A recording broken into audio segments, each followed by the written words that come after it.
So what is Erlang and why would I want to use it?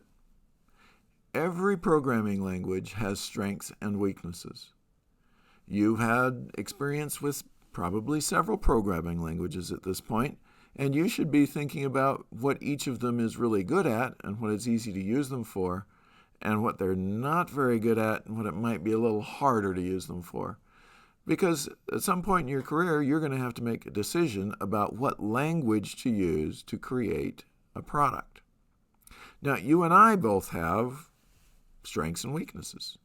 Every human being has strengths and weaknesses. Our strengths and weaknesses, as we go forward and we learn and grow from those, are leveraged by the Lord, both our strengths and our weaknesses. And He makes up for our weaknesses if we just repent and keep trying and believe in Him. And then it will all work out in the end. The gospel is very simple. That's not true with programming languages. Programming language weaknesses are there, and we're just stuck with them. There are decisions that are made when you're designing a language that have unintended consequences. So really what you want to know when you're picking a language was, what was the purpose of creating the language? The purpose of creating Python was to make it easy for people to start in programming, to give them a ramp that isn't very steep. It's not really particularly good at anything else, and it's really bad at a lot of things, but it does have a low learning curve. The purpose of Erlang was to allow people to write massively concurrent applications. In other words, having an application that can do 100 million things at the same time, if you want to think of it that way. So that's really easy to do in Erlang. I would not use Erlang to do number crunching. If I had lots and lots of numbers to crunch, I wouldn't pick Erlang. But then again, I wouldn't pick Python either, because Python's not good at that.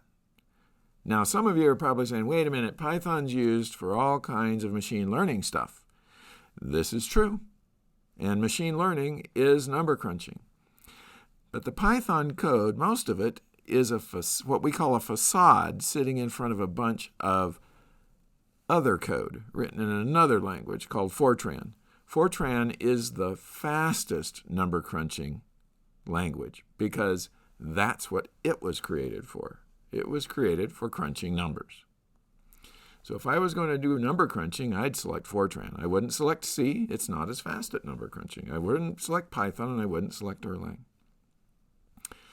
But if I'm doing massively concurrent stuff, if I want to write something like the back end for Amazon, I'm going to look real hard and really think hard about using Erlang because that's what it's designed to do. And because it's designed to do, there are some things that really, really are easy. And there are other things that are hard. There are many ways that you can group programming languages together. On the image you can see on the screen, we have 4 different lowest level groupings, 2 intermediate groupings, and then 1 grouping for all programming languages. We're going to look at the second level, the imperative and declarative groupings. These are groupings you probably haven't heard of before, so let me explain what they are. If a language is imperative, that means that you tell in your code the computer exactly what you want to do. I mean, exactly. I want this location in this array to be this value. That would be a very imperative kind of thing to do.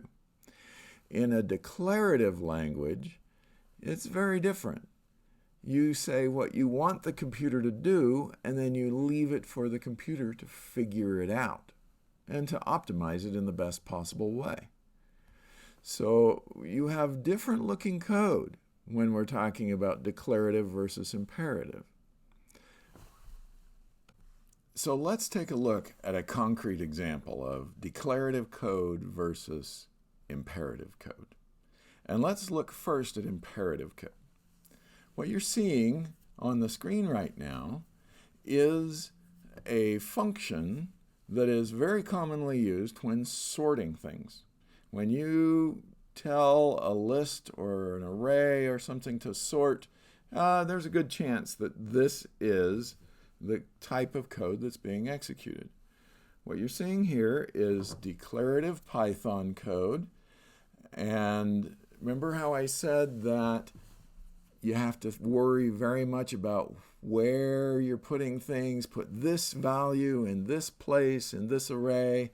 Well, that's what's going on right here. And I don't expect you to be able to read through and understand what's happening here. Okay? So don't freak out about that. Oh no, there's no quiz over this. You can see we've got arrays and we've got a for loop, and we've got more array stuff going on down here where assignments are being made, and assignments are being made here, and where things are being assigned keeps going up by 1 here. And you have to hold all of this code in your head in order to understand it and to write it correctly.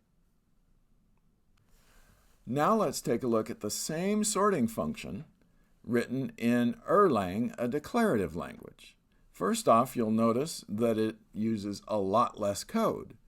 And that's because we don't have to tell the compiler exactly what to do. Instead, we tell the compiler and the Erlang runtime what we want done, and they figure out exactly how to do it. This dramatically reduces our code in a lot of instances, and less code is good code, because the more code we write, the more bugs we write. Now, I don't expect you to understand what this is doing yet. You will by the end of the course, but don't worry about it right now. I'll just give you a brief overview. On line 6, we have a filter that filters everything less than the first item on the list. And on line 8, we have a filter that filters everything greater than or equal to the first item in the list. So we have on line 6 a list that's everything less than the first item, and to that we will append the first item, and to that we will append everything greater than or equal to the list. It is done recursively. Don't worry about that right now. But this is all the code you need to implement quicksort in Erlang. So this is what Erlang's all about. Being able to tell the compiler what you want done instead of how to do it, and making threading, concurrency, really, really easy to pull off. Those are the two wonderful things about Erlang and why you would want to use it.